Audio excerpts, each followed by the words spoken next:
Hey, what's up guys? So I want to talk about Maxx because it recently got reprinted and I kind of want to explain to you guys how to use it more effectively because, obviously this is how to get better at Yu-Gi-Oh! And Maxx is a pretty good card and it can stop your opponent and stun your opponent in other ways. So first off, I just wanted to mention that Maxx can't be activated to inherent special summons. Now that would be something like a Black Soldier or Dark Dragon or Judgment Dragon. Any of those are just bam, special summon from the hand. That just have like a requirement to special summon. It's like, oh, you have to have 3 darks, you gotta special summon it.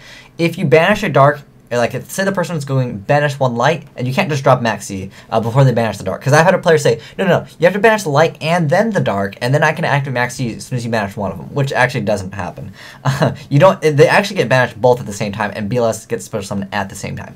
However, what you can do is, in real life, when your opponent is looking through their graveyard, you can activate Maxx. You can just you're not chained to anything, you're just activating it, bam. It's basically just like a trap. You can just be like, oh, it's cool, I'm activating it right now, during your standby phase, whatever. Main phase 1, you've noticed that they're looking at the graveyard, you can drop it, that's fine, you can drop it during main phase 1. You can drop it basically as soon as their turn starts, just so they won't do anything. But that said, yeah, you cannot do it to a Black Soldier. You can activate it after they summon it, hey, that works, but yeah, you can't activate Maxx to an inherent special summons.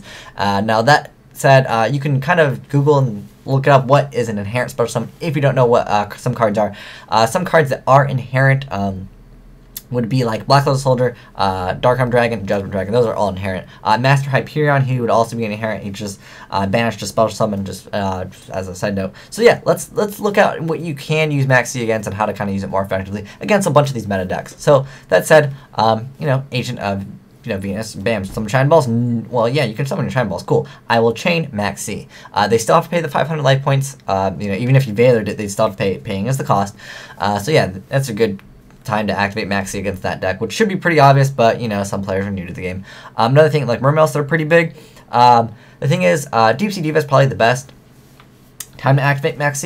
Also, when they go for Abyss Spirit and you know that they're going to go for the Lind, because then once Lind dies, she'll special summon another card, and so you can basically plus 1 off of the Maxx. But yeah, generally, Deep Sea Diva is a good time to use it because then they're kind of forced to go for other things. But yeah, that's pretty much for the Mermaid Atlanteans. Also, Abyss Sphere is also a good target. Next up, Heroes and Miracle Fusion. You're pretty much going to only hit 1. I mean, unless they're going to go for like an overlay, like you notice that they're setting everything, and then they go Special Bubble Man, like they set everything, you can just drop Maxx as soon as they Special Bubble Man, or as soon as you notice that they set all cards except for 1 card in their hand, which you happen to know is Bubble Man, because maybe they added it with Stratos, you can just drop Maxx right then, as soon as they set everything, and they have 1 card in their hand. You can be like, bam, Maxx right now, which would be technically in their main phase. So, next thing, you can activate Maxx to Reborn. It's pretty common, but some people don't know that. They're like, no. See, what happens is, I don't know what this one guy said to me. It was something, he asked for the target, and then, I'm sorry. He activated Reborn. It does target, and it says right there on the card, it says target a monster. I don't remember what he said, but he was saying like I couldn't Maxx to it, or something like that. It was ridiculous. But that said, next up, anytime when Dark World summons, you're not going to be able to use Maxx too effectively against Dark Worlds unless they're playing Tour Guides. But if they're not playing Tour Guides, like all you can do is when they already have the Graph in the graveyard, they go normal summon Brow, and they have the Graph on the graveyard, just Maxx. You're not going to get really much use out of Maxx versus that deck, anyways. Now windups, pretty obvious whenever you see that they're going for like a rat to special summon, you drop Maxx. Or if they reveal Shark, keep in mind they do have to reveal the Shark in their hand, so you can activate Maxx. You're gonna also activate it because Abyss Megalo also has to reveal himself. He's one of those cards. You can also Mind Crush Abyss Megalo or wind up Shark. Next up, Mind Control. Now I've seen a lot of players, I'll activate Mind Control and then they'll drop Maxx, and I can just decide not to summon. I can just be like, oh, it's cool, you can have your monster back. And then, depending on the situation, sometimes I'll just be like, oh, it's cool, I don't even care. Depending on what monster I'm taking. If I'm taking their really good monster, yeah, I'll probably end up doing it anyways. But yeah, wait for them to summon the tuner or the non-tuner or whatever other monster is. Let them commit more to the field, and then Maxx, I would say, is more optimal. Against Dino Rabbit, anytime they go for Rescue Rabbit is pretty obvious.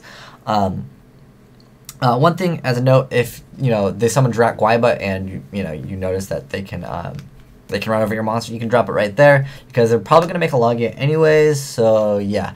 Another thing is Gear Gears. The real problem with Gear Gears is it's kind of difficult because the thing is they're always going to go for it. They usually go for Accelerator, and if they already have a monster in the graveyard, sometimes they'll just be like, "Let's call it. I'll just put my armor back face down, and then I'll just special summon." Well, because once they special summon the Accelerator. I mean, you could, Maxx C, after that or before. I mean, as soon as they add the Accelerator, you can technically just go Maxx C right then. But usually they'll just stop, they'll just flip it down. Like, it's really tough to really use Maxx C, I'd say, effectively. Sometimes you can get, just a 1-for-1 off of it, and it'll just, essentially stop them from, going all in. So, it has its uses in that aspect, but generally not going to be able to plus too much off of it. We kind of just talked about the Mermails. Like in Zekers, you can use it when they go for Call of the Haunted. You can use it when they, just summon Dragonfly. They go pop something, but yeah, I don't know. I'd say you're pretty much only going to get one card. You'll stop them from OTKing you, which is always good, because Inzektors can still technically OTK you when, Dragonfly plus multiple swords are on Dragonfly and all that other good stuff.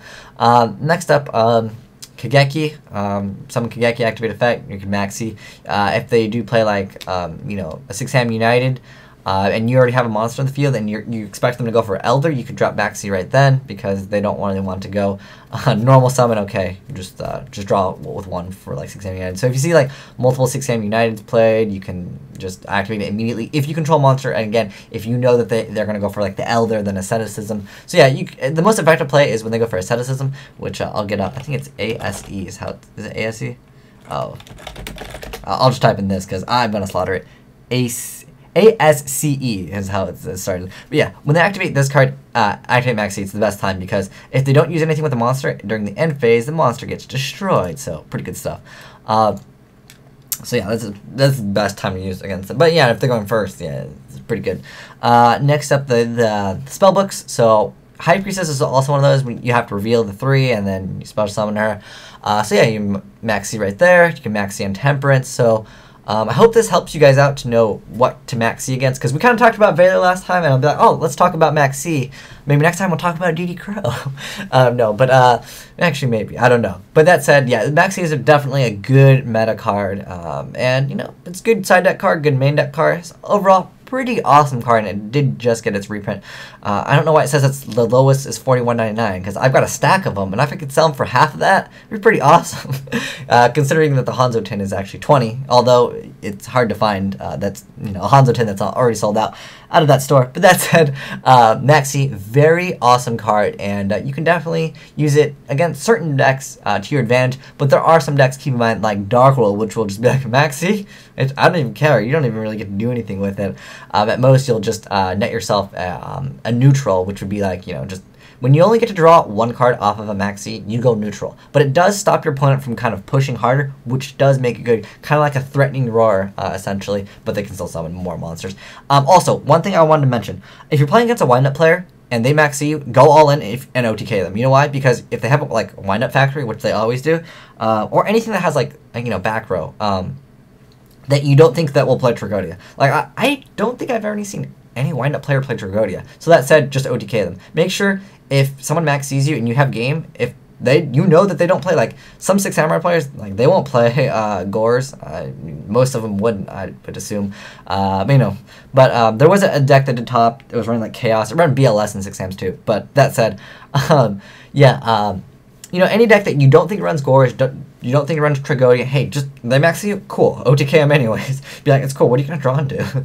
But yeah, if you don't have the OTK, don't go all in unless you can like Shock Master and make something really nasty as far as the setup. But yeah, that said, hope this helps you guys out with Maxx C. If you guys want to check out any of the previous episodes of Get Better at Yu-Gi-Oh, they'll be in the description box below, as well as there'll be annotations that pop up right now, and you can essentially just click on them, and that will help you, hopefully get better at Yu-Gi-Oh, or just brush up on your skills if you're already pretty familiar with the game, and maybe you'll learn new thing or two, and I think that's what's awesome with the game. Even though you might know everything, sometimes there are certain combos or certain rulings that you don't know. Like I didn't know personally that Megalobus had to reveal himself, which makes Mind Crush better.